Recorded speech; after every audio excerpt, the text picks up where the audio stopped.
All right, everybody, we're going to start our Q&A panel at the Mobile Hunters Expo, the Northern Show here. Have a great guest of speakers, and y'all going to hear more about these guys tomorrow on Saturday when they get their special time and do their specific seminars. But as we start to kick this off, kind of want to do a quick introduction here. My name is Jacob Myers with the Southern Outdoorsman Podcast. I am joined here by Josh Talker from the Before the Echo podcast, and then also David Riley from the Fall podcast. So this is going to be an absolutely great time, really diving deep on these conversations with this a panel full of killers. But as we start to kick off this panel, I'm going to start with Garrett. We're going to do some quick intros here. So for the listeners, the viewers, and the attendees, get to know you guys a little bit better. So Garrett, introduce yourself. Where are you from, your background when it comes to hunting, maybe even public land, and then we'll kind of start working through everybody, okay? Sounds good. Thanks, Jacob. So my name's Garrett Prahl, and for the most part, I've hunted a majority of public land, occasionally private land, but mostly public for anything just because it's logistically usually a little bit easier. I'm in the Minneapolis area, but I do a lot of travel hunting. I've hunted North Dakota, Iowa, Missouri, Alabama, Pennsylvania, Georgia. So a little bit all over the place, but definitely my bread and butter is kind of that Minnesota and into northern Wisconsin area.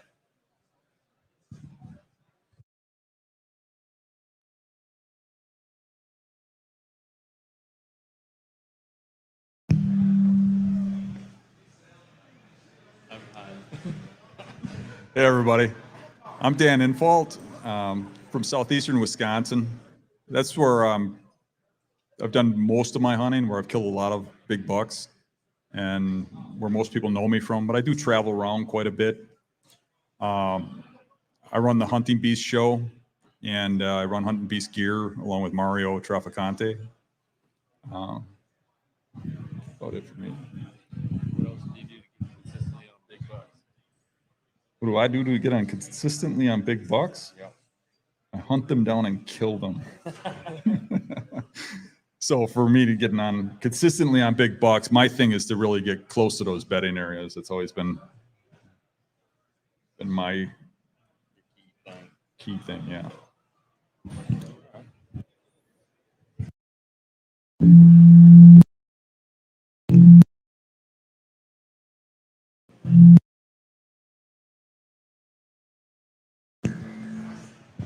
Switch.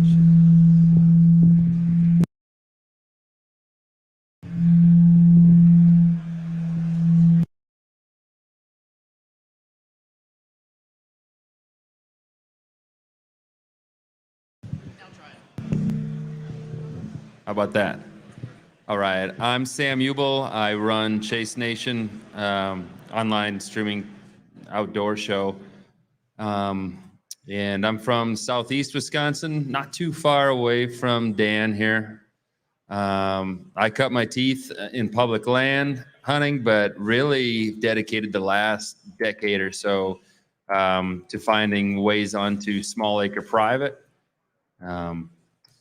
I would say that, my niche in hunting whitetails has really come down to early season. I probably have, 70% of my kills have been in the first week of the season. And that really boils down to a lot of time spent in the summer. I sit a lot of field edges. I tuck into buckthorn, get a lot of slivers and a lot of mosquito bites. But it helps. I do a lot of videography. That's part of running a TV show.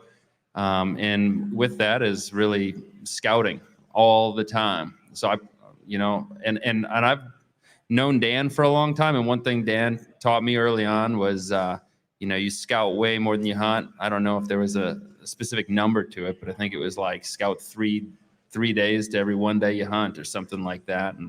And I've never forgotten that. So I kind of live by that. So that's a little bit about me.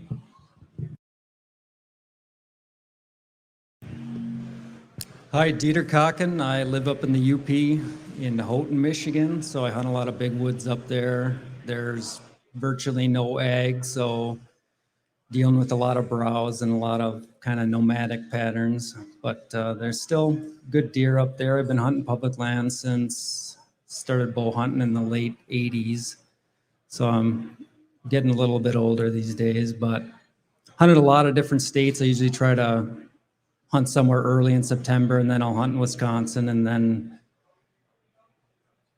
when I was playing hockey, I actually played professional hockey for 10 years, and I was living out east a lot. So I ended up hunting a lot of states out there in Massachusetts, Connecticut, New York. So that kind of just taught me to be as well-rounded as possible to attack a bunch of different scenarios.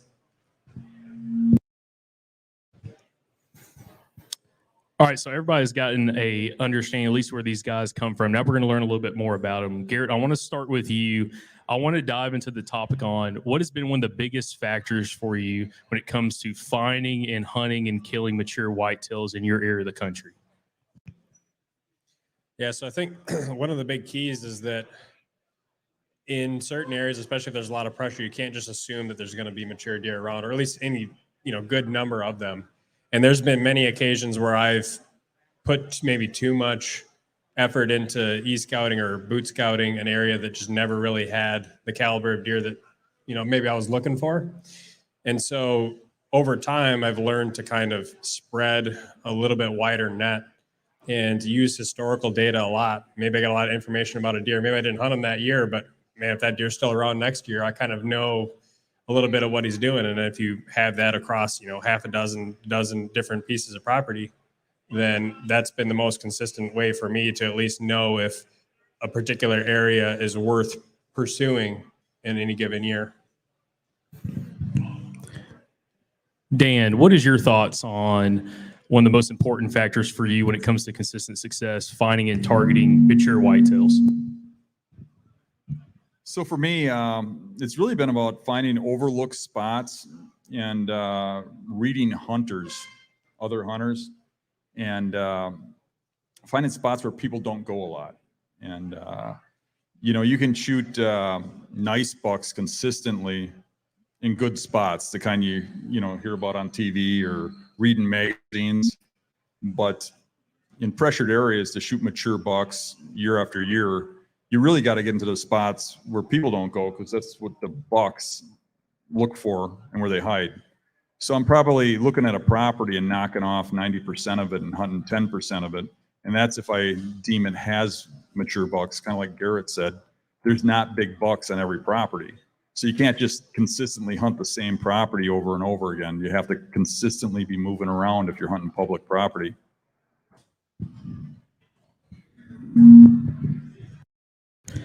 Sam, what is your take on one of the most important factors for you when it comes to finding and targeting mature bucks in your area of the country?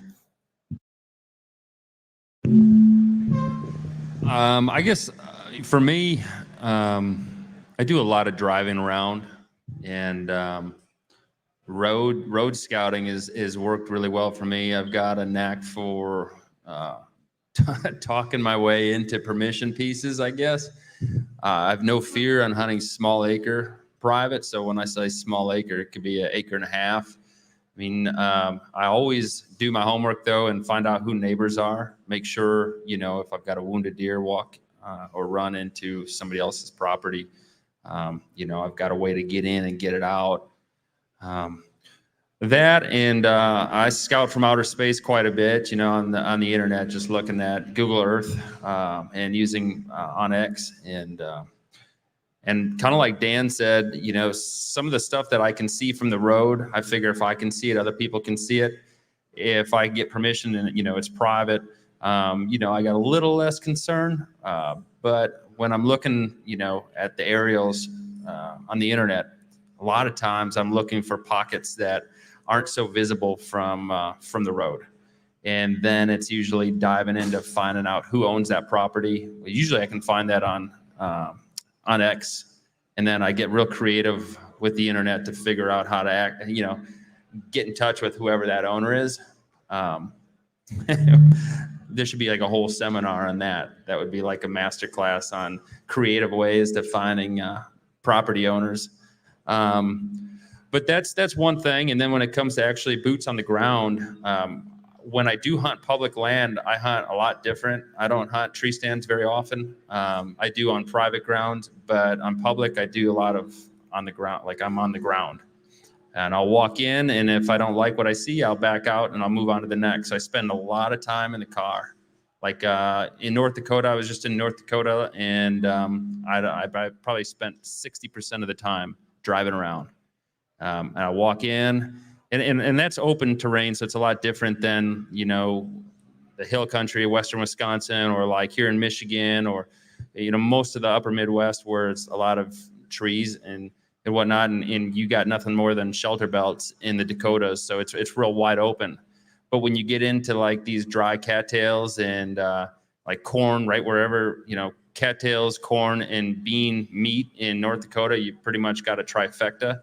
And you can walk in real quick and find out if deer have been browsing the area and kind of getting a grasp for if they're bedding in those cattails. There's typical bedding areas in like the Dakotas.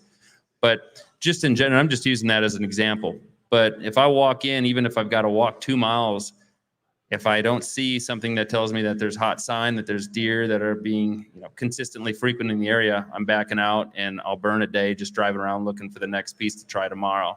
So that's kind of how I work when it comes to public land and how I, you know, find big bucks. Dieter, to pass it over to you, kind of the same question. What's been a important fact for you or detail that you pay attention to help you consistently stay and find mature bucks in your area of the country in the UP?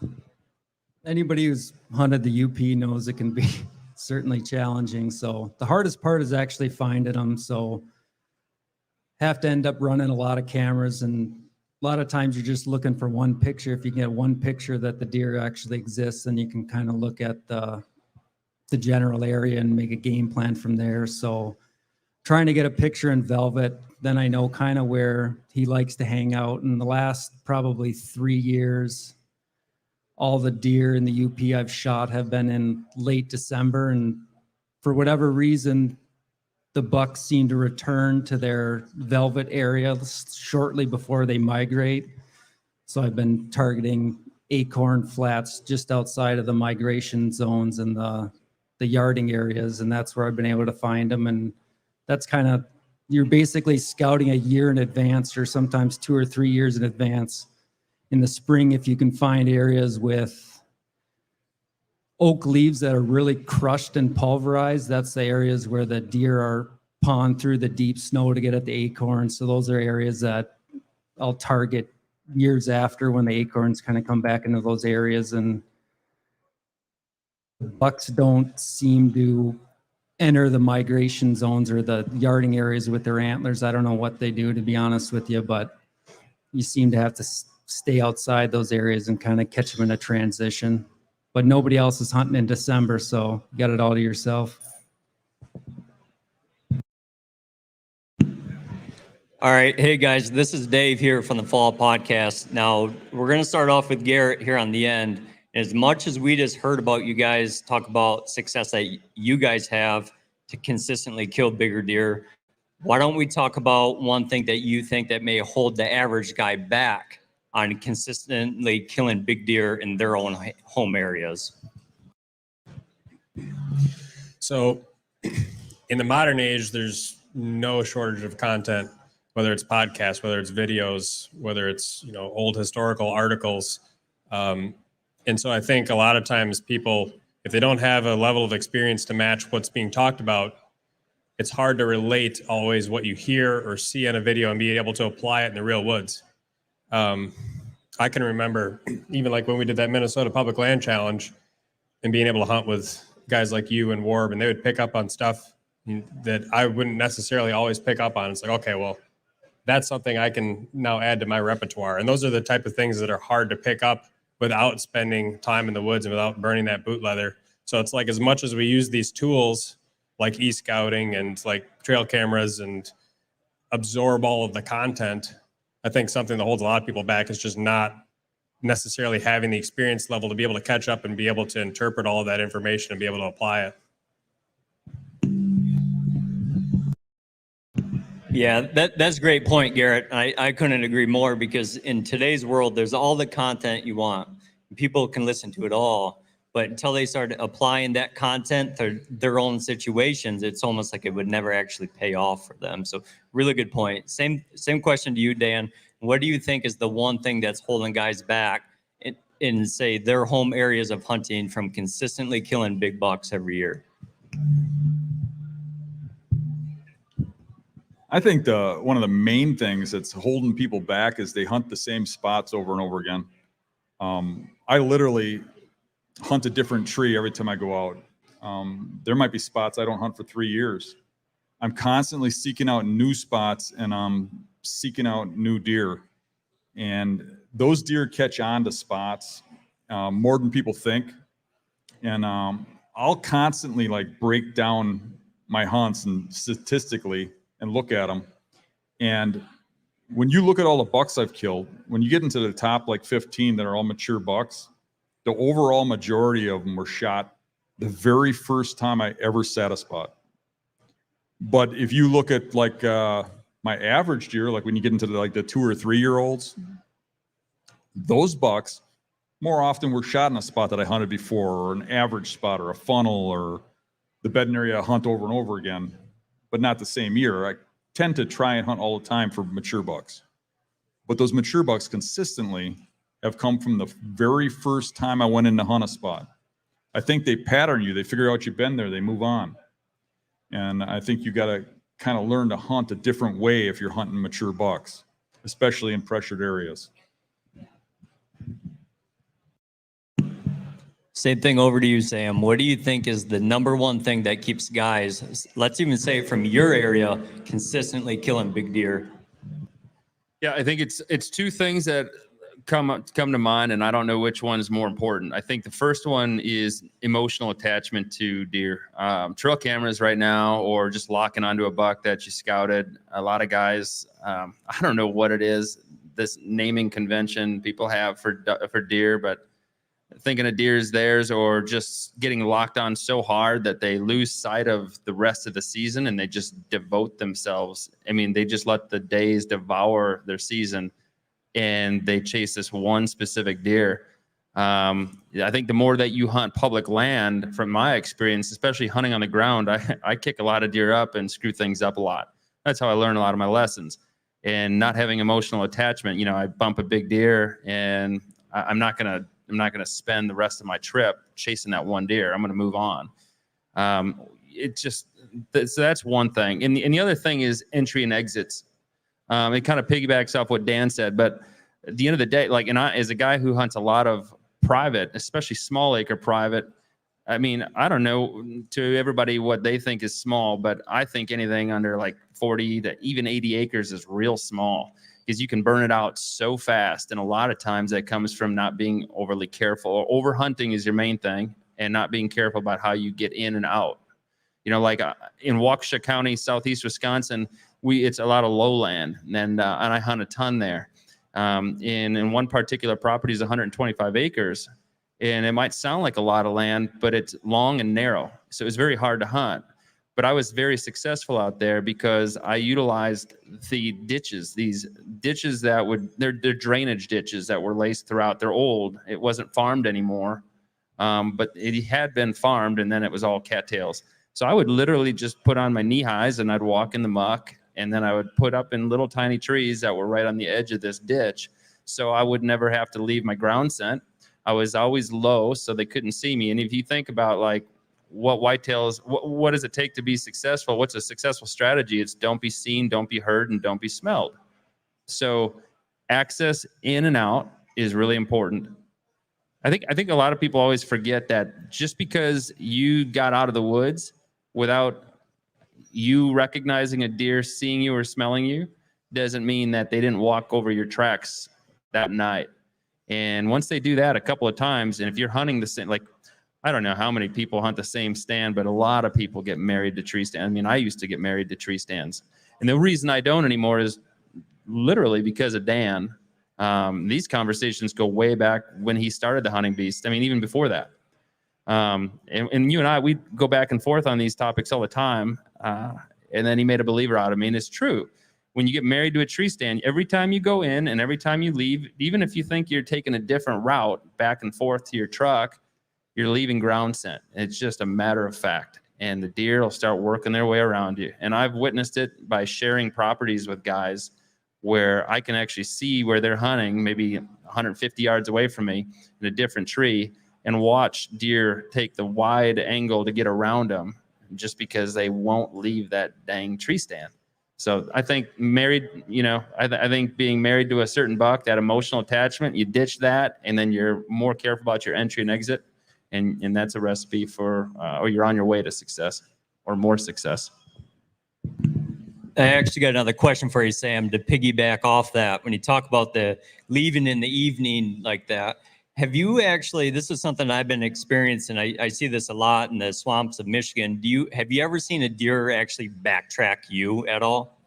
So I can say that I haven't really seen deer backtrack me because I don't have any proof of that.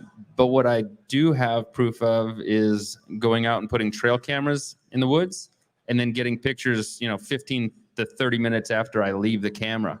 And I mean, that to me just says they come, their curiosity draws them in and they come sniff around. I mean, the gig is up already, Yeah, I see that same thing often. And it's when every time I see that, say with a trail camera, I can't help but think what happens during the night hours. All of us are out there hunting, and I think that probably happens a ton out there. But yeah, next to you, Dieter, what would you say, like up in your home area? Let's make this one specific for the Upper Peninsula of Michigan. What keeps a guy from consistently killing bucks up there every year?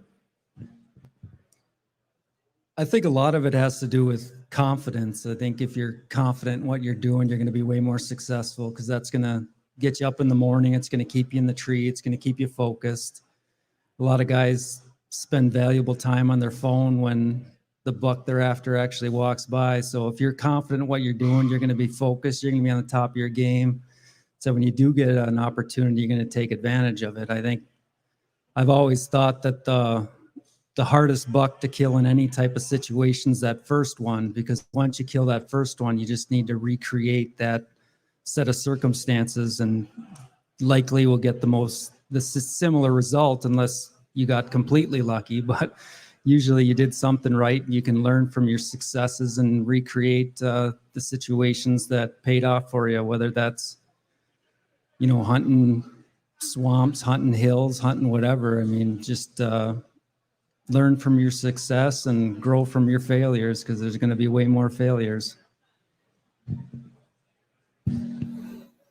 Another question I want to get into is dealing with hunting pressure, whether you're hunting public land or private land. Especially, Sam, I'm very interested in getting your take on smaller pieces of private land.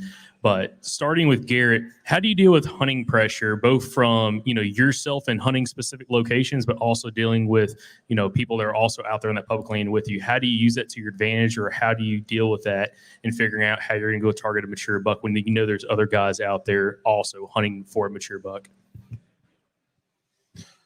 Yeah, so one thing I started to do was hunt properties that are bigger. Instead of 500 acres, 5,000 acres, 10,000 acres. And instead of maybe going out of state the first week of September when everybody's out there for a velvet hunt, going 2 weeks later or something, you got the whole, everything to yourself. And certainly there will still be people out there, but on a per acreage basis, some of those bigger, more spread out, bigger woods properties, the hunter density is definitely not what it is in some of the smaller pieces. And so even if I bump into a guy, it's like, oh, no big deal. Like there's other places I can go. And there's enough land out here that if I don't know where to go next, it means I didn't do a very good job of scouting. And so maybe that gives me another opportunity to just keep putting on more miles. But those are two of the bigger things. And it doesn't really help somebody who's in a scenario where they're like, well, this is what I'm hunting. It's a smaller piece. Like my solution was to try and avoid that whenever possible and try and find those scenarios where I might be able to get on a deer that I think I'm the only person there. Maybe there's like one other guy who knows about them. Dan, how do you go about using hunting pressure to your advantage or dealing with hunting pressure specifically on public land? So I'll hear a lot of people tell me that they'll avoid parking lots that are full of cars.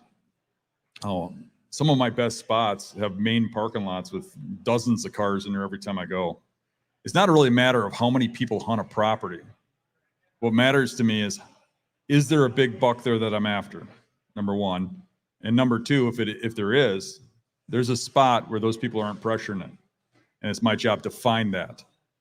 And it's often that overlooked spot. I mean, I've killed a couple of my biggest bucks right next to parking lots full of cars within a stone's throw from my truck. Just because nobody will hunt next to the parking lot, the whole rest of the woods is full of hunters.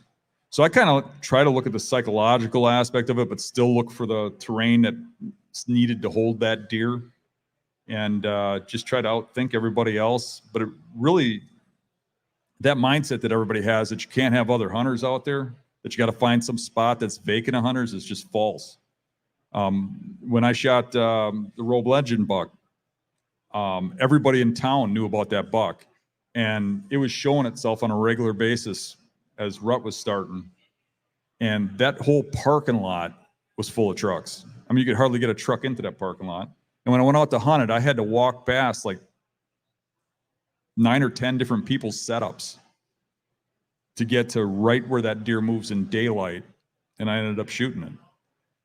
That pressure didn't bother me at all, and you got to get over that kind of. I actually got another question to go off that, Dan, is do you actually, has there ever been an instance, maybe it was the Rome Legend buck that you just talked about, but where you almost like depend on pressure being in a certain area so you can, it dictates how you're going to hunt a specific buck? Like, does sometimes pressure work to your benefit because you know when the pressure kicks up, the buck you're hunting should move into this kind of bedding area when he feels the pressure? Yeah, there are pressure situations that work real well, but there's pressure situations that people think work well that don't too.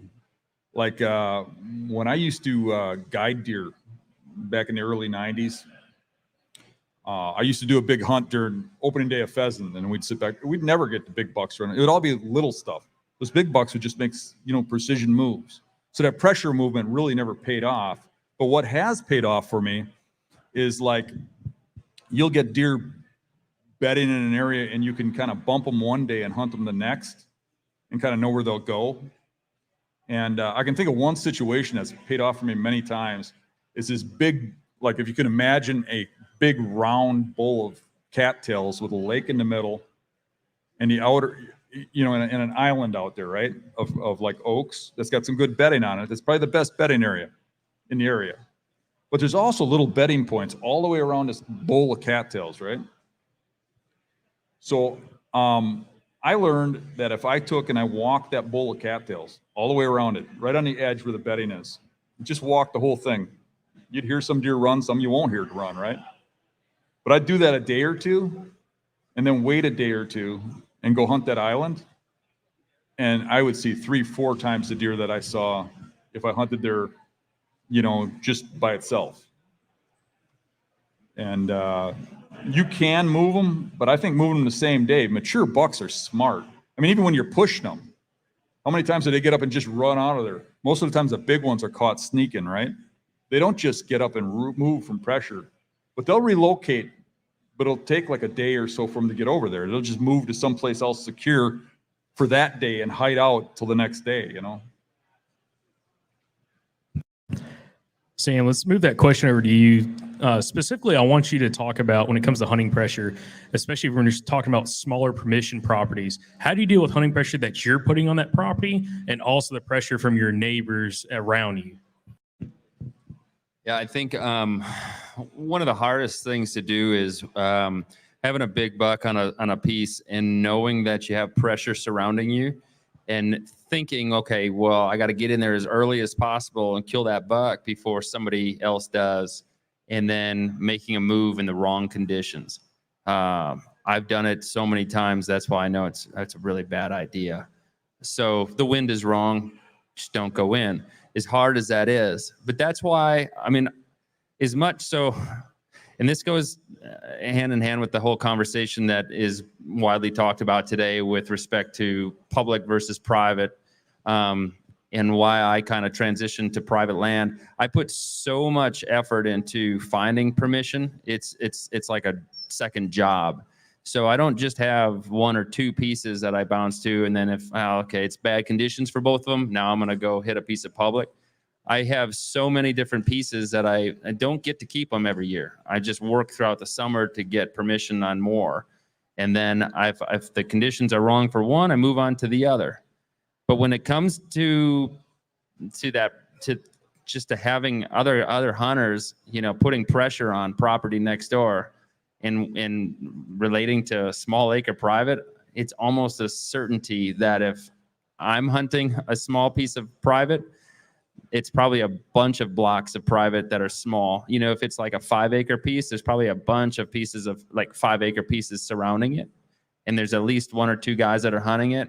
And the sad truth is there's probably a guy that, watches out his window. That's just the nature of the beast. And I think I'd be blowing smoke if I didn't say that that's not true, because I've, kind of witnessed that throughout my career hunting on small acre private, especially kind of close to the city. So like in southeast Wisconsin, I'm outside of Milwaukee, but Waukesha County is there's still suburbs. The suburbs are great because there's a lot of, big woodlots, guys with like these are big, but these are tiny, right? But for me, 2 to 5, 7 acre parcels, if I can get permission on 1 or 2 of them, I'm sitting pretty good. If the conditions are right, how am I gonna capitalize on killing that buck when I got neighbors that are hunting the same deer? I mean, all it comes down to is hoping that you get the right conditions to get in there early, and you take advantage of what scouting has told you. I mean, I shot one of my favorite deer I've killed was just a few years ago, and is this great big drop tine buck. I had hit him in the shoulder, low in the shoulder the year prior. In the second to last day of the season. I didn't know if he made it. And I found him back again in the summer, and I watched him as often as I could. I think I probably spent 13 days tucked into buckthorn right on the edge of the road, listening to people walk their dogs and ride their bikes behind my back while I was filming these deer come out in velvet. And I got him on like this weird 3 to 4 day pattern. Every 3 to 4 days he'd show up. Then I went to North Dakota for the opener.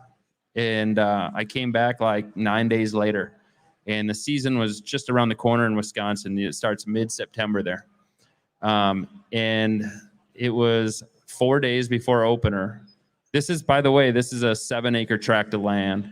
So it's a tiny piece, and there's a hunter right around the corner on the same field, which, was no bueno. So at any rate, he showed up on trail camera. I had, cell cameras out 4 days before season opener. And I told my cameraman, I said, man, I really, really am banking on him not showing up these next few days. And I'm going to do drive-bys. So I did these drive-bys looking from the road a couple times. I go back and forth. And I eventually saw him the night before opener. And he was feeding right out in front of where my camera was, but I didn't get any pictures of him. And I told my cameraman, I said, tomorrow, I think we're going to kill this deer. And just like clockwork, he came out just like on a string. He walked right by my camera, and I killed him about, 30 seconds later. And that other guy was hunting right around the corner in the same field.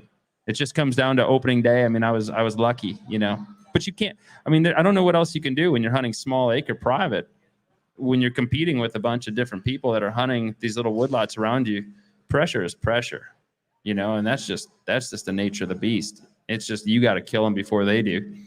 But what you could probably bank on is somebody slipping up and hunting the wrong conditions. But that also might mean that they're going to kick that deer out, and he might move on to the next woodlot. I don't know if that answers the question, but I did the best I could. Dieter, let's talk about you when it comes to the UP. How does hunting pressure affect you up there, and how do you deal with hunting pressure or use hunting pressure potentially in that area, or just your overall thoughts when it comes to hunting pressure in the UP, and how does that affect the deer moving up there? So in the UP, it's a little bit unique because you can bait. I've always kind of wished they'd ban baiting, but I kind of think that it helps me just because there's a predictable distance that somebody's going to drag bait in. And if you just get past that distance, then you're not really going to have to deal with any of the negative effects. And you can take advantage of some of the benefits because the bait's going to hold does, it's going to hold family groups. And if you're just hunting the transitions outside of how far somebody will actually walk with that bait, you can find where those larger bucks are cruising. And another way where I try to get more intel is I typically don't go to my trees well before dark. I use gray light a lot, and that gives me the opportunity when I'm driving, I can see where vehicles are parked. I know where people are hunting.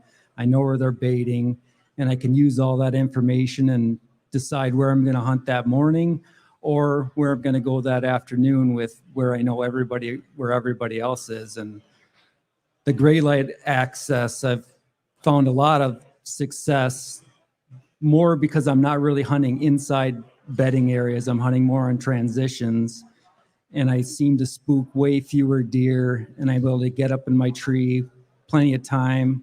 I probably end up shooting probably more than half my deer in the morning, and a lot of time it's within the first hour that I'm even in the tree. And just the fact that you're not spooking the deer gives you a big advantage. Going into even, I originally started doing it in ag country, but now in the big woods, I've found the same benefit.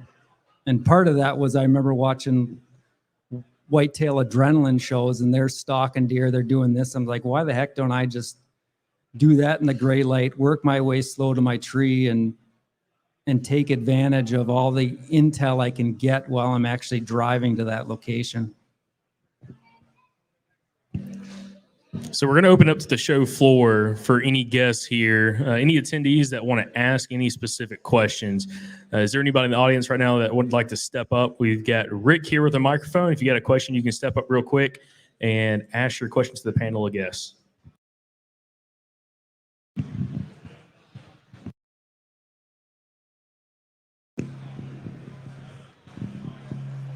Okay. All right. I'm going to pick your brain because I'm in the UP as well. What's that distance people are willing to go with the bait? Because they just opened up my whole area to baiting again.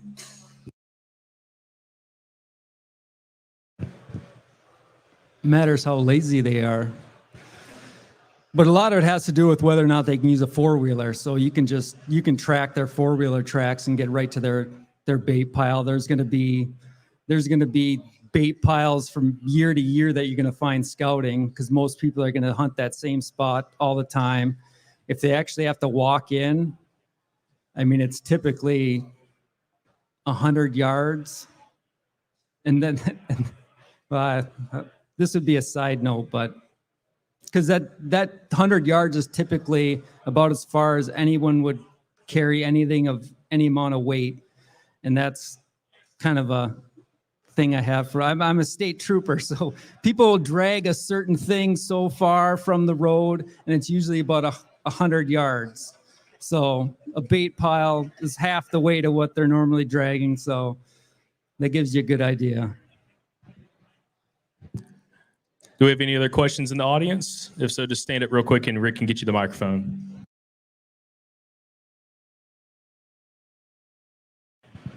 Well, you guys are mustering up the courage to come up here. We have a few people. Oh, go ahead. Are you sure? Okay, he's next then. These are some questions from the Before the Echo live stream here. We had a couple of good ones, and it seems like a lot of people are thinking about early season right now, which is not surprising. Up north, outdoors, he was wanting to know, and I'm going to kind of change your question a little bit up north there. He was wanting to know kind of where you guys are going to plan on hunting opener on each of your states you're going to be hunting in. Probably just your home state. If you guys could kind of each of you go through that and kind of why you would pick that particular area for an opening day sit. Habitat-wise. Yeah, habitat-wise, or just what will be your preferred opening day sit? Garrett, you want to go first?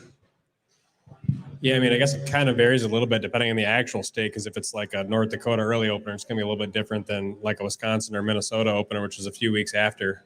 Usually what I find when I'm out in one of those Western states is that they're actively in that first week transitioning from being bachelored up in ag fields and then moving into public. And you might scout the same piece of public every single day, and every single day you start to find more deer sign, you start to find more acorns starting to hit the ground, and it's a very dynamic environment.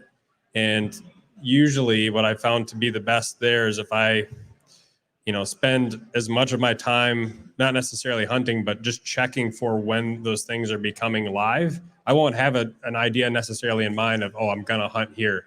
I'll look at what the weather is doing for the next few days, but then I'll just keep checking, and I'll throw sits at areas that I think could be good. But usually I'm not set up in areas that are on the ag. I might not have access to it, but I know where the deer are going to show up eventually when they start that shift onto acorns. And so if I go into those areas, it seems like it's very common to find early scrape activity. And I've had decent success finding those really totally fresh scrapes in that first week of September. A lot of times it's close to bedding, but they'll also be on the edges of food sources as well. But if I can get as close as possible, those have been opportunities where I've seen bucks in daylight. And if you're the first person on there and they just showed up, they might not even have a great, feel for the presence that you've put kind of scouting that area. And then with some of the other states, like the Wisconsin, Minnesota states, it's a little bit more based on historical. I don't have a lot of areas that I hunt where I can glass ag adjacent to public as much. So a lot of times I'm relying on cameras and just, looking up in the trees ahead of season to see what white oaks might be dropping acorns. A lot of times I like to find areas, if I'm going to focus on early season, find areas where there might be isolation. There's, some of the hill country areas, there's acorns everywhere. There can be, depending on the year. But if I find an area where maybe it's big woods, I know there's one little ridge top that's loaded with white oaks and the rest of the property is mostly reds, then I'll check that. And if it's a cattail marsh, it's usually a little bit more obvious where you're going to find oaks compared to if you go on the mainland, that's a little bit more scattered. But if you find bedding close to that little pocket, it's like, okay, well, if I know that those trees are producing this year, that can be a really good opportunity to pick up on. So I might not necessarily have a game plan in mind, but I know what I'm going to check. And once I find something that seems worth throwing a sit at, then that usually dictates what I'm going to do.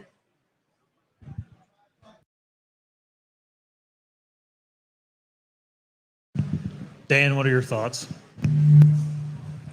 If you want to know where I'm going to be hunting opening day, ask me about 5 minutes before I go out hunting. So I'm going to run trail cameras. I'm going to glass. I've already got some really good bedding areas scouted out that I've determined are early season. I'm on to some bucks from last year that were real good bucks that I think I know where they're going to be around opening day. But a lot of it's going to be dictated by the wind. A lot of it's going to be what shows up between here and then and what I see.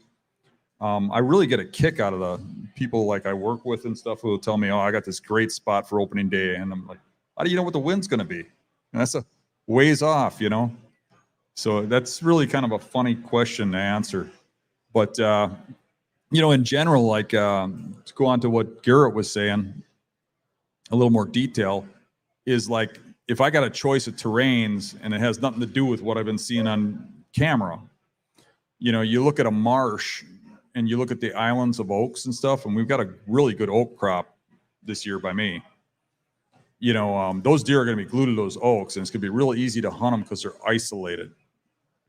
But now that's not a good time to go hunt them up in the big woods where it's just solid oaks because they could just be anywhere, So you kind of got to look at the conditions and wait till 5 minutes before opening day and decide.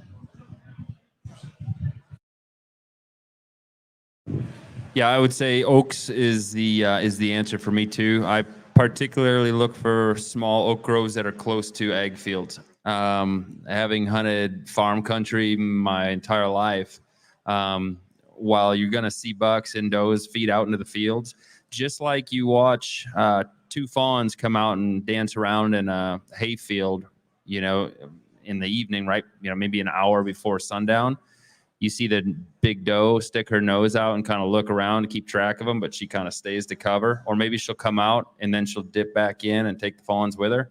I see the younger bucks come out and they feed, but I feel like the bigger, older, mature bucks usually stay staged up in the hardwoods and wait till the cover of darkness before they come out.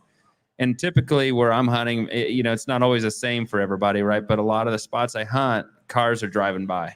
And so, big buck steps out into the field. They've been doing it all summer, and these people keep stopping their cars to take photos and look at them. So, all they're doing is educating the deer. So he's going to wait till it's dark. I'm going to take advantage of that, and I'm going to stay inside those woods. That I don't know just offhand how far into the woods I'm going to be, but if I got a little oak grove inside of those woods, button up to the egg, that's probably where I'm going to be sitting.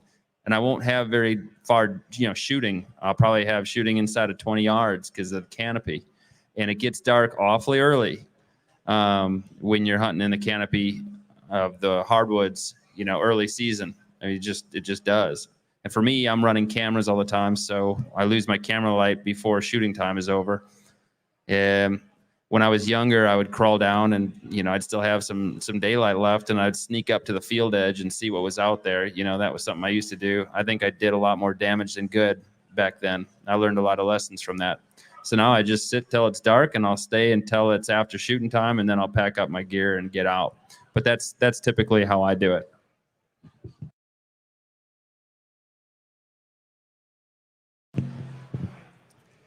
In Michigan, with the October 1st opener, with really no ag, I'm trying to get some more ag spots that I'll target early October, but for the most part, it's all apple trees. If you can find secluded apple trees, if you can look at historical maps where old communities in my area, it's like old mining communities, find those apple trees. And those first 2 weeks of October is just really great for hunting apple trees. In other states, I love that beginning of September, going out of state, like even to an area you've never been, you have no intel, you just attack it hard. Even if you kick one up, that's all the better. You know where he is, an area you can concentrate on. They're either going to be in velvet, or if you find rubs, they're only a couple days old. So, it's not like you're hunting old sign. If you find any rubs early September, it's all pretty fresh. He could have rubbed it that day or the day before. So concentrating on rub lines early, and then, especially if you go out of state and it's a limited time frame, you have to be aggressive, because if you chase your tail all week long trying to find one, you just end up running out of time. So I usually spend the mornings kind of ground hunting, working slow, trying to get your eyes on one to set up on an evening hunt. And if you do happen to bump one, then at least one exists and you have an area you can concentrate on.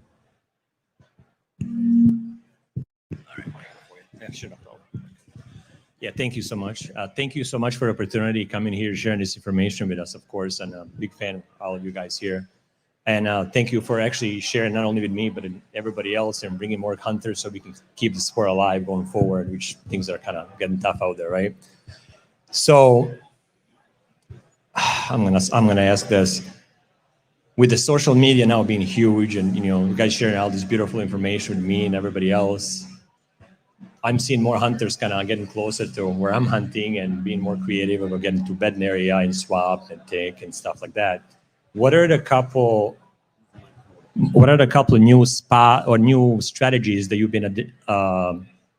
you adapted throughout the last few years that are helping you adjust around everybody else trying to do the same thing as you're doing? Thanks.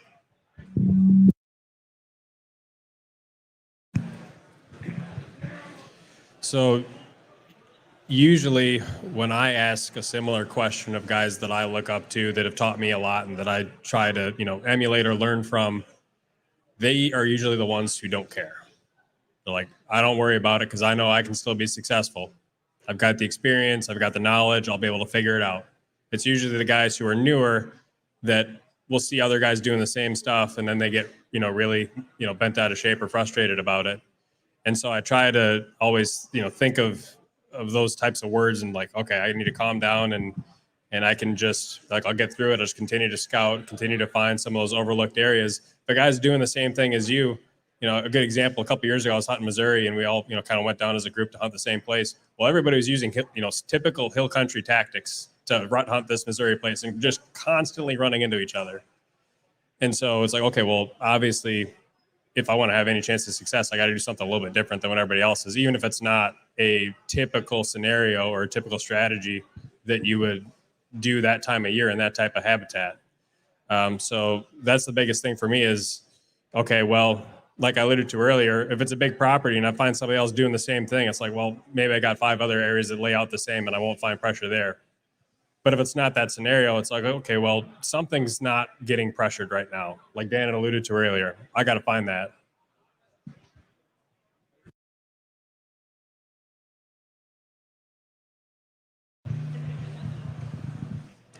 So, I don't see it a lot, kind of like what Garrett said. I see the pressure going way up in some of the areas that I hunt. And when I see people hunt the same spots in the same way I do, it's usually the exact same tree and they figured it out from a video. When I'm going into a spot fresh, I really don't run into hunters. I don't.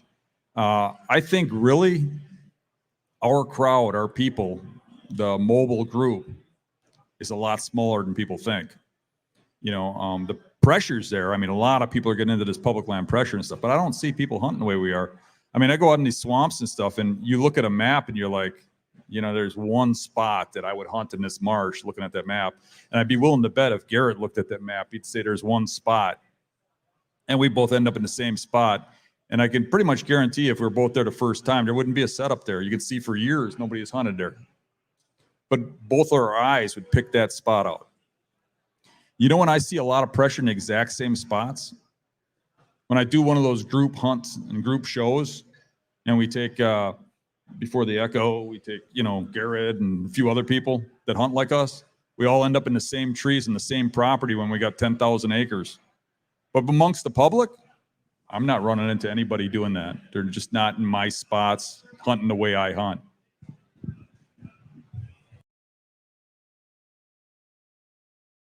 So Dan absolutely nailed that one. Public land. While I'm not going to say I don't bring a tree stand along. I hunt out of stands on public land too, but I would say 90% of the time I do hunt on my feet on public land. But like I said before, I'm literally walking in and I'm looking for hot sign, and if it's not there, I'm leaving. And if I find it, I'm setting up on it. And it could be different from one day to the next or one property to the next. So yeah, I mean, as far as mobility, that's your best friend. I'll also say that, and this is something that, Dan, I don't know if you remember, but you used to talk so much about this and it really sunk in. Loose lips sink ships. And I know everybody's heard that before, but dang, I mean, it's kind of like my kids. I take them fishing, and I'm a muskie fisherman. And us muskie fishermen, we're competitive as all heck. And that's hunting on the water. And when my kids are with me, if we get a big muskie follow-up, I inevitably, well, my daughter less, she's older, but my son, he'll get real excited and start saying like, that was a huge muskie. And he'll look around for other boats and he'll make sure he says it louder so they hear, because he likes that cool factor. You know what I mean? And as a younger hunter, I'm 40 now, but when I was getting into hunting and I was, in my teen years and in my 20s, I really wanted to try to make something of myself. And I have no problem admitting that. And part of that was when social media kind of became a thing. And I used to say a lot more publicly. I used to be on the online forums and I would open up about things. I would share pictures all the time. And as I got older, I saw how that wasn't exactly helping me, right? And I have a hunting show, so I'm filming all the dang time. And one of my biggest regrets is trying to maintain a semi-live program. Not just because it's really hard to edit and get stuff out on time, but more than anything, if I put out my content the year after, it's already old news. And I really get a kick out of that thing too. So like when people shoot a big buck on an out-of-state hunt and they don't have plans to go back, or even just on the water muskie fishing, somebody catches a big muskie, say it's like a 50-something incher. They never, ever want to say even remotely close to the area, as if somebody's going to go back and catch that fish on the same spot on the same lake. Same thing. The buck's already dead. You can go hunt a same tree I was in, but the buck's dead, right? So I guess as long as we're on the topic, you brought up social media, I would say to Dan's point that, I heard him say long ago, loose lips sink ships. Why don't we keep our phones in our pockets till the end of the season instead of showing everybody all the big ones that you're seeing, and getting on trail camera. Don't ever think that when you send somebody a photo and they tell you they promise they're not going to show anybody or send it, that they won't, because they will. And they're going to tell the next person, just promise you don't show it, because he'll get really mad. And that'll make its rounds, matter of fact. So, yeah, I mean, that's my take on the question.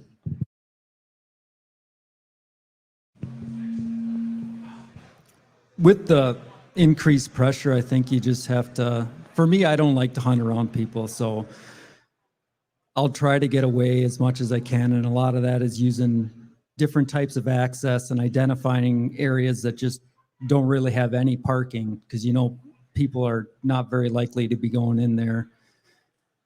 So I've been using, the variety of things with canoes, kayaks, and then now from my t-shirt and my booth, I'm selling e-bikes. So last year I'd park my truck and I'd drive my bike, and I was just driving on the road, but I'd probably drive 2-3 miles from my truck just so I could access from completely different angles, hide where I'm going. So if somebody sees my truck, I'm nowhere in that area. And then if you have good overlook spots, nobody sees a truck, and then they're looking around thinking that somebody's sitting someplace, because unfortunately, there's a certain percentage of people who just hunt trucks, where if they see they're parked, they're going to go in there and look around. And I used to fish a lot, and if you threw a buoy in the worst spot in the lake, you're going to have 3 guys around you within a half hour. So just being creative with your access, getting a different area, because the deer are there. I mean, they got to be somewhere. So, I mean, you can identify where other guys are going in, what they're doing, and just look at it from the perspective of the deer, where if I was being pushed out of this area, where's the next most likely place I'd go? And as a public land hunter, a lot of times you're not going to be able to hunt like the absolute best looking spot on Onyx, because everybody else sees the same spot. You have to find secondary locations that are a little bit subtler but offer everything that the deer want, and hopefully don't attract as many other hunters. Anyone out here in the audience have another question? So a lot of you use topography, but in terms of trail camera use, does it change over the summer into early season, later? How many cameras at a specific location? How many locations? How do you avoid burning the area because you're checking, or are you using remote information? That's a very well thought out question. That's my dad. I told him he wasn't allowed to answer any questions, so it was actually a good question for him. So we'll roll with it. So I used quite a number of cameras when I was first trying to hunt bigger properties and terrain that was just kind of more rolling habitat and logging, and it didn't have a lot of the obvious features that I was used to hunting with more defined terrain types. And so I might take an area and like, maybe it's a big beaver pond network, and I'd put out 10 cameras in certain areas. It's like, well, this could be a good spot. I think this could be a good spot, etc. And then what I learned after doing that for a while is that like I could have one camera here and get 90% of the same information, and that's much less intrusiveness to be able to check. Some areas have cell service, and I'd be able to put a cell camera in there, and that'd be even less obtrusive. But even if I didn't have that opportunity, maybe I just let that camera soak. Maybe I go in and check it during the rut, where it's again a little bit less intrusive. But if I had, let's say, 10 cameras to put out and I put them all in one area, it's like I kind of felt like I was putting all my eggs in one basket, and subconsciously I was more driven to spend time in that area because it was what I had the most intel on. But what I've learned now is that if I have one camera in the best spot of that area, and then I have another camera in the best spot of another area, and I have those things spread out over thousands of acres, maybe I'm getting pictures of deer from totally different herd subgroups, and then I still feel like I can keep the pressure a little bit low, and then I don't feel like I'm as intrusive into the areas, because maybe I get a picture of a deer. Okay, I know he's in this area. Well, I'm not going around checking all these different cameras. I know historically in this area he'll probably show up here during pre-rut, like here's where the doe groups are, here's where the best scrapes historically are, and a lot of times that's where I would have those cameras. So like he's going to show up here at some point, even if I don't know where he's bedding early season. I know he'll get into this area and he's going to be daylighting.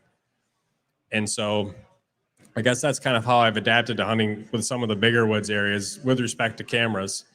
And I've also started putting them, generally speaking, closer to the road, because there's been a lot of times where I got cameras that are so deep in there that it takes me a full day. I got to leave 8:30 in the morning, drive for a couple hours, get back in there, and some thick, nasty place with deer flies and mosquitoes, and then finally get back in there to check the camera. And it's like by the time I get back out, it's like, man, I just wasted half the day just to get that camera because it had dead batteries from last season.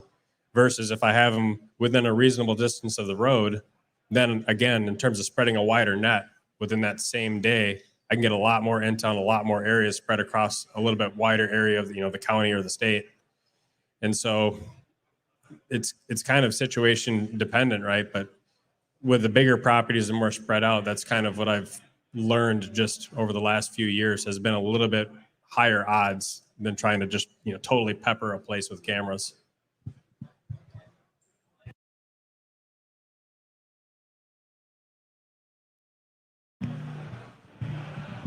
I think people use trail cameras way too much. I think it gets to be like a little bit of an addiction. And when you talk about like regular trail cameras, I think that you kind of got to decide if you're really looking for that trophy buck picture to put on the wall or the head. Because a lot of people are screwing up their hunts, checking cameras, getting their scent in there and stuff. When I use regular trail cameras, I'm usually getting an inventory for a season. I'm not even going back and checking that thing during season unless I'm hunting right in the area. Then I'll switch cards right when I'm there. But if you remember what I said earlier in one of the earlier questions about first sit, about how the majority of the deer that I've shot that are over 5 years old have been on that very first time in an area. Well, when you go in and put that camera up, that's your first time. And I can't tell you, how many times when I was younger, and I did use cameras, because you learn this, right, from making mistakes. But I can remember putting out cameras all over the place, and there was a real pattern to the pictures I was getting. You'd get a picture the first or second day you put the camera out of this giant buck staring at the camera, and you wouldn't see a deer on that camera again for 30 days. And then you might see him coming in and he's looking. And even if you get that deer coming in a regular pattern, now he knows that area. He knows your scents in there and stuff. And when he is coming in, he's scent checking to see if you're there. He's a whole different animal. The way to kill mature bucks is to catch them completely off guard, where they have no clue you're there, and they just go about the pattern they always go about. Now, cell cameras are a different animal. You get away with a lot more. Now, you can put those out a lot further in advance. You can try and put them out when it's going to be a huge rainstorm, or better yet, wind, because I think wind, takes scent out more than rain. And you can put those out and you can leave them there for a long, extended period of time if you buy a good camera that has good battery life. Those could be an advantage to show you when a deer's in a certain area, for sure. Now, when I use regular cell cam or regular trail cameras to get intel, not to soak them for a year, what I do is I put them back in areas I have no intention of hunting. Edge of crop fields, over a scrape and a ridge, that kind of stuff. And that just gives me an inventory, because I really don't have to know that there's a deer underneath my tree stand, because I've got skill. I know how to scout. I know how to find those deer. I just have to know he lives on the property. So I have to know a big buck is there, so I can have a camera at a food source and stuff. And what you got to realize is deer react different to cameras or to human scent depending on where you put that human scent. You walk into their bedroom, they're gonna react like, hey, you're here to kill them. But you walk down a trail people walk down all the time, they walk right across it like nothing. We've all seen it. We're walking down the human access trail into the public land, and the deer just walks across like nothing. Well, they're used to humans there. They don't consider that like a sacred spot. Now, crop fields are kind of like that. They might, if it's not someplace somebody walks every day, they're probably not going to have a huge reaction to it. They're going to notice it. It's not going to be as easy as the trail, but you can probably get away with a trail camera there. right? So for me, it's going to be, the trail cameras are more about taking inventory, but the cell cameras can be more of a killing tool.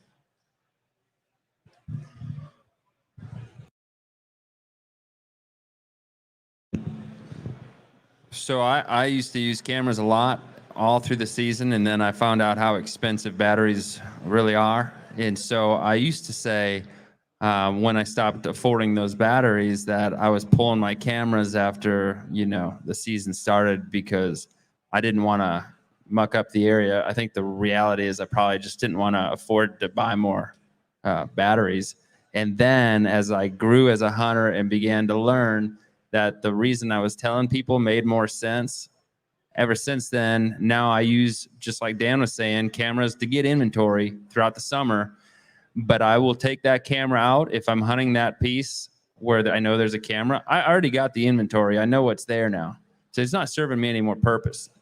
And if I don't get out hunting on that property anytime soon, I'll let the batteries die and I'll go get that thing whenever I make it out. In fact, I just grabbed 2 cameras out of the woods yesterday. So I got a lot of thorns in my hand today from going back in there, and they weren't in great condition, but they're still there, thankfully. But that's kind of how I use them. Now, you mentioned topography, and I was trying to think as I was waiting to give you an answer how I might use that with respect to cameras. And I don't know if I misinterpreted, but the truth is I don't use topography at all for my camera placement at all. I don't. I just put it on food sources in the summertime, and I don't really hunt exactly on a food source too much. I mean, sometimes I'll hunt a field edge opening day. I'd be lying if I said I didn't, but there's got to be a good reason. I was talking about hunting in oaks that are just inside the timber next to egg fields where I hunt. That's a food source. It's a good spot to put a camera, but I mean, I wouldn't plan on hunting there. But I work with a camera company. I use cameras all the time, but I just strictly use them in the summertime. And then I guess I'll put them out on scrapes, but I don't hunt scrapes. I'm not a scrape hunter. So for me, that's another way to get inventory. And oftentimes that's just to see if and I use a lot of cell cameras. So that just tells me if there's a new buck in town that's out sniffing around, and it's a good opportunity if the conditions are right to get in there and try to kill them.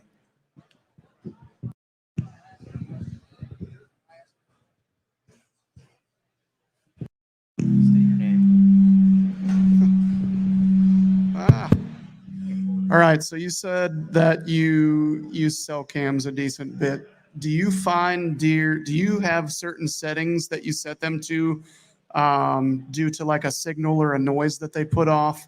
And do you find that deer avoid them at all when you don't set them that way?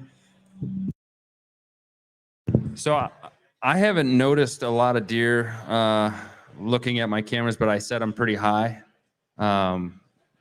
So I guess, to be honest with you, I do have deer look at them sometimes. I think the most important thing for me, and I don't know if this will help any of you guys, but my cell cameras also record audio. So there's little audio ports. So an important detail, this is aside from the deer, is put tape over that, because unless you really want the audio, because ants will make that their home, and the last thing you want is a camera full of ants in your car. So that just happened like a week ago, and that's real. So put tape over those audio ports. But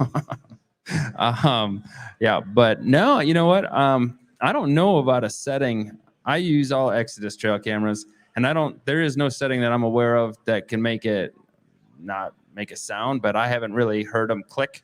I know the sound you're talking about. Some of them, and I don't want to name drop other brands, but some of my older cameras out there that I've used to use do have a click.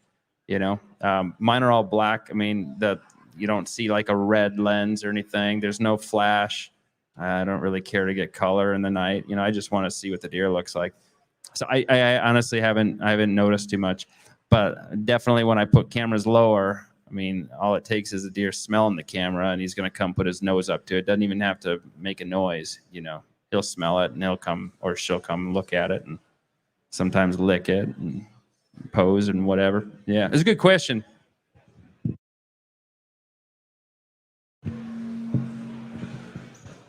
Probably for me, the most valuable cameras are the ones I never check, just because I'm hunting like 5 different areas that are 50,000 acres, and you're always scouting and you find a spot that looks awesome and you're wondering if that's a good spot.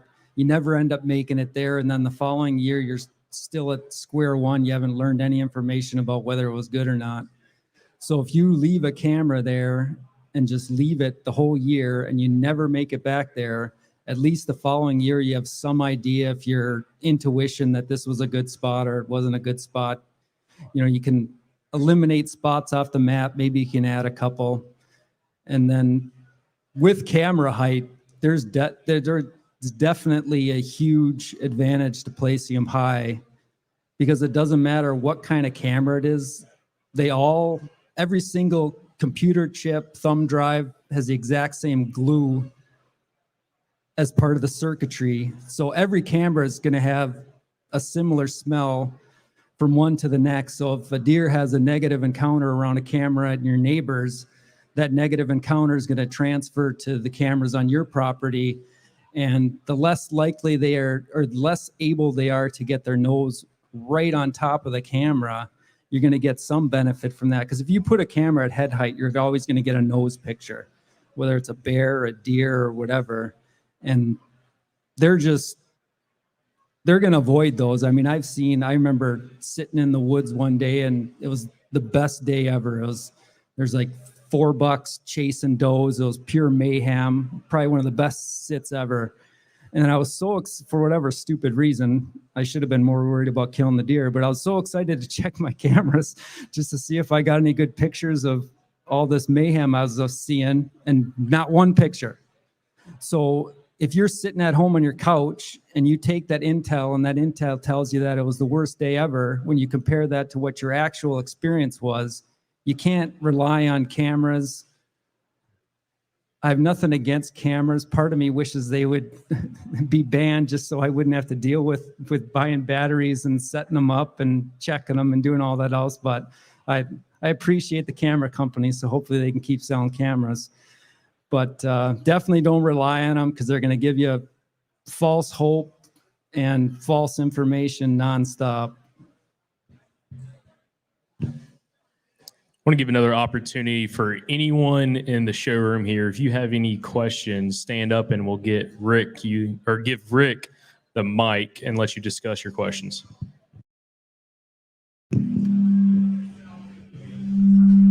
Walk over here. So you guys mentioned earlier, you were talking about avoiding 90% of that property when you're looking at that, or you guys were saying when you're going on to a group hunt, a lot of you guys will end up in the same area. What are you guys looking for in those specific scenarios that put you in those situations? That's not necessarily getting you away from the people, but putting all of you more experienced people in those spaces. Like, what are you guys all seeing that's putting you there versus looking at a map and immediately excluding 75% of it and then picking through the rest of the 15 and then finally sticking with that final 5 or 10%? Garrett, before you answer, in addition to his question, he's talking about overlooked spots. In addition to that, how does aerial imagery play a factor, but also boots on the ground confirming what you think you're finding on aerial imagery? Yeah, so for me, I'm always, as a first pass, I'm always starting on the computer, and I'll look at it with aerial imagery, different satellite views, different dates over time, LiDAR, topo, like basically any tool that I have available to me. And I'm looking for things that I know might provide some type of edge or some type of bedding. And maybe it's an area that incorporates aspects that I'm familiar with from hunting marshes or hills or river bottoms. And I know that I'm gonna have to check those things when I'm hunting specifically those types of habitat. I almost find like it's harder because it's like, okay, these things are what we've been taught to be obvious to look for bedding, and other people will go to the same spots. So, okay, maybe there's one, feature of that that's a little bit less obvious, but sets up similarly. Well, maybe that's the one I have to check out too. So I'll have a plan, B, C, D.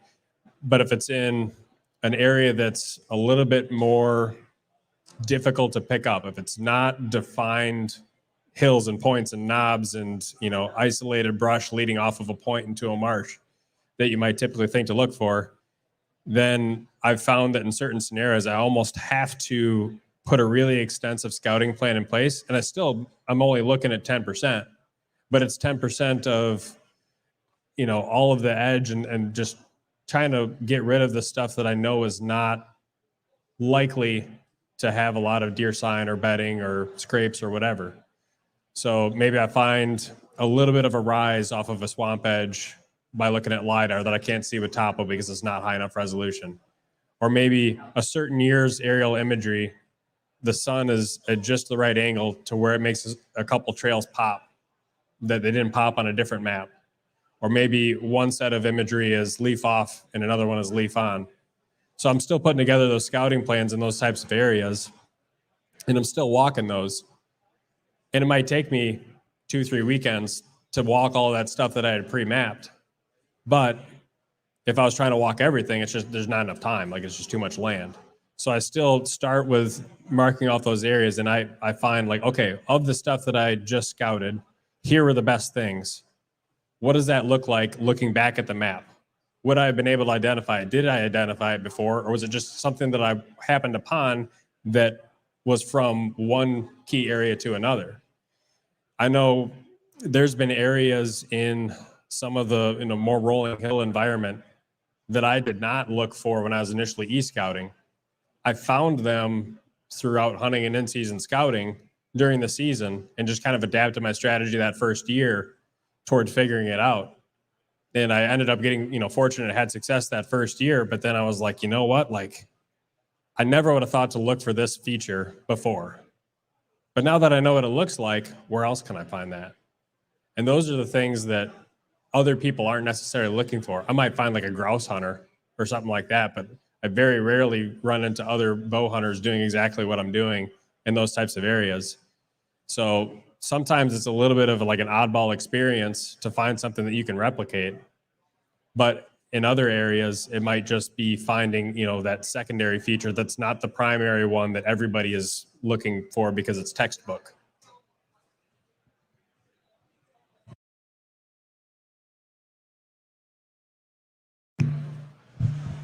That was an extremely good answer, Garrett. I'll just give a little more basic, but I agree with everything he said.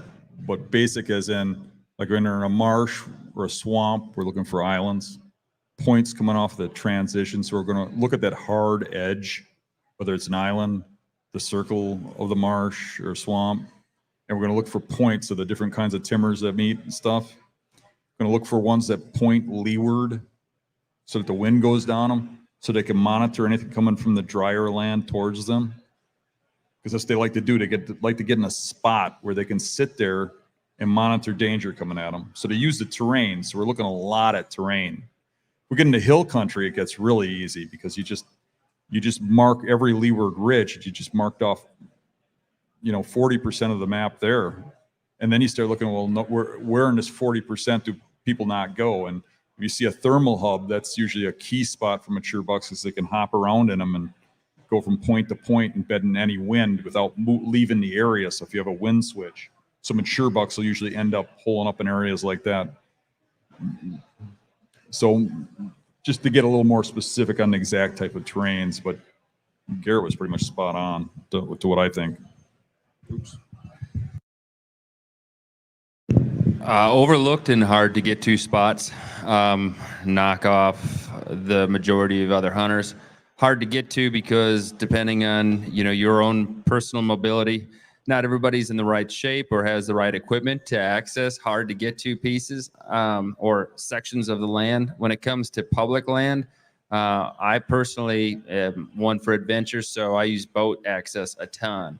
Whether I got to take a motorboat across a lake, right, in say Kansas, or if I'm in North Dakota and I got to take a kayak up a river just to get into some dry cattails and get into a little, landlocked piece that's nestled between, two pieces of private.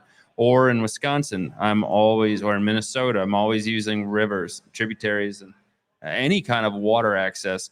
Not everybody has the means to do that. And I would say you're knocking off the vast majority of other hunters when you're willing to put in that work. It's an investment, though. It means you got to get up earlier.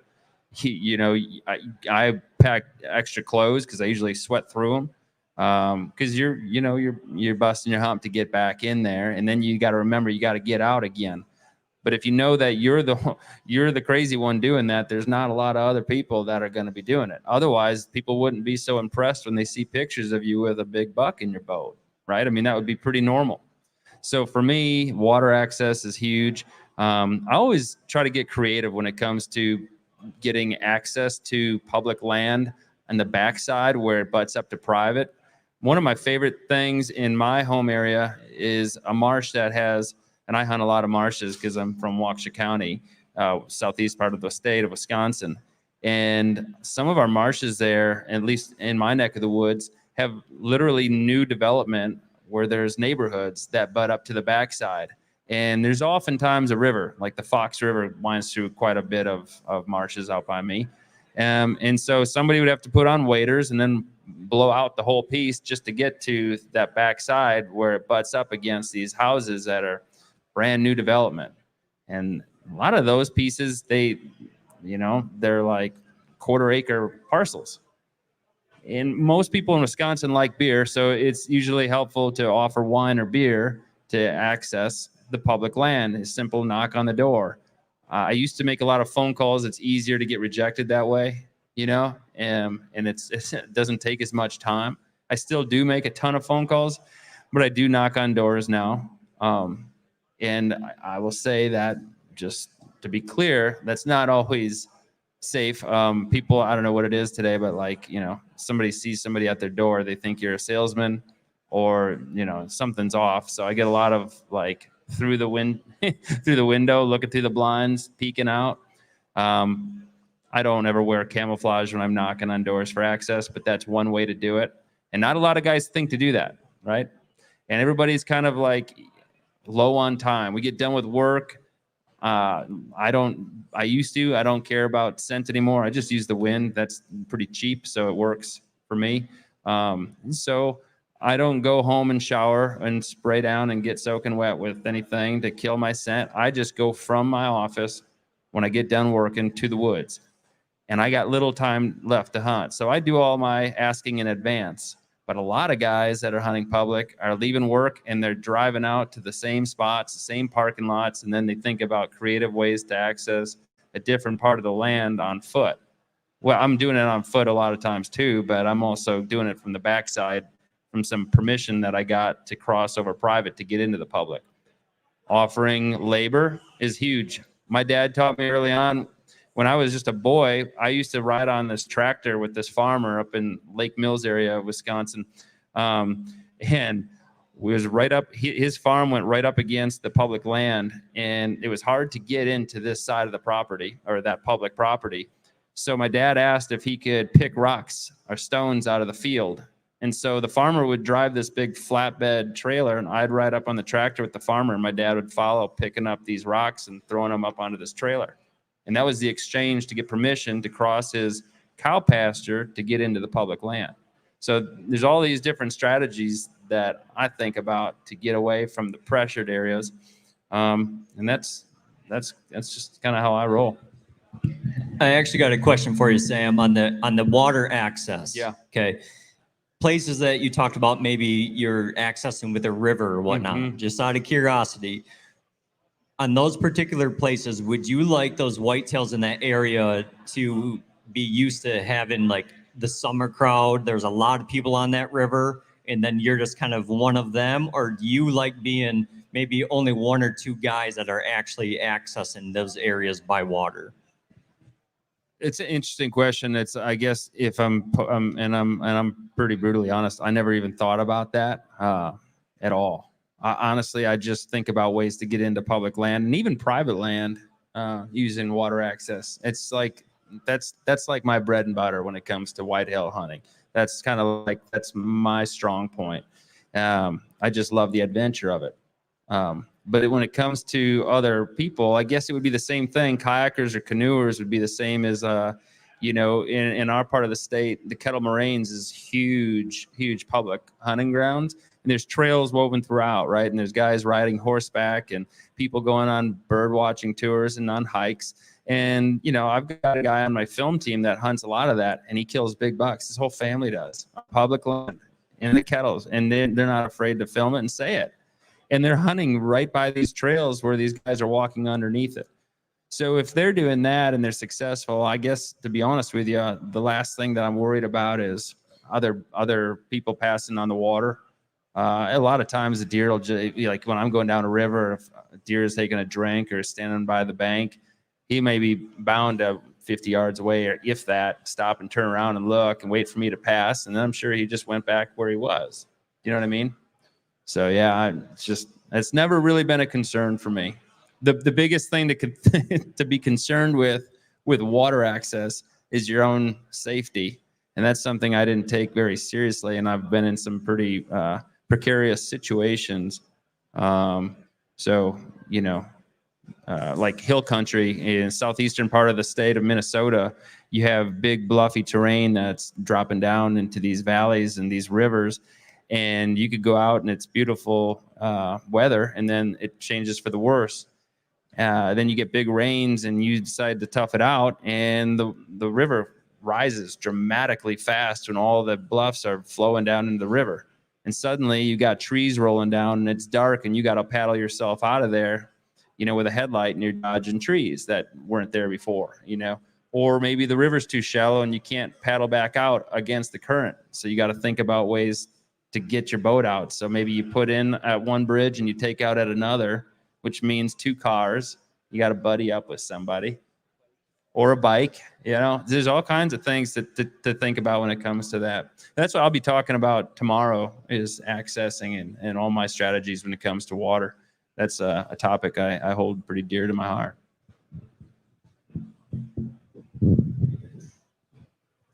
With the first part with the aerial imagery, what I'll do first is go to an area where you're 100% sure what kinds of trees are there.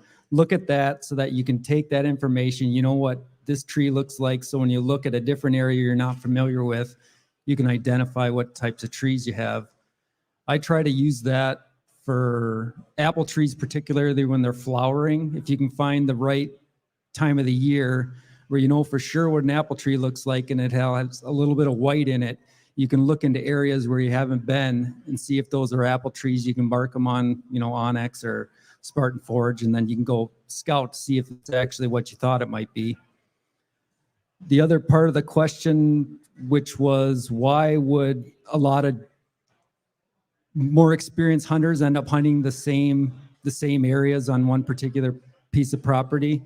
I think that goes back to kind of what I said, where most of those guys have killed deer in that type of terrain, and they're basically looking to recreate situations where they've previously had success. So if you've never had, you know, success, you're less likely to identify those spots compared to if you've shot, you know, as many deer as Dan shot in hill country. He can look and he's looking like, okay, I know I've had success in a spot that looked exactly like this, and he's in an area he's never been, but it looks very similar to what he's had success before. He's most likely going to go right to that spot. And other hunters who've had similar levels of success are going to identify those same things because they relate back to previous encounters they've had in different areas. And that's kind of how everybody ends up on top of each other in some of those situations where those are guys that you'd say supposedly know what they're doing, but we're all trying and failing, so you never know. Before we wrap up, does anybody else in the crowd have any other questions y'all would like to ask? All right, perfect.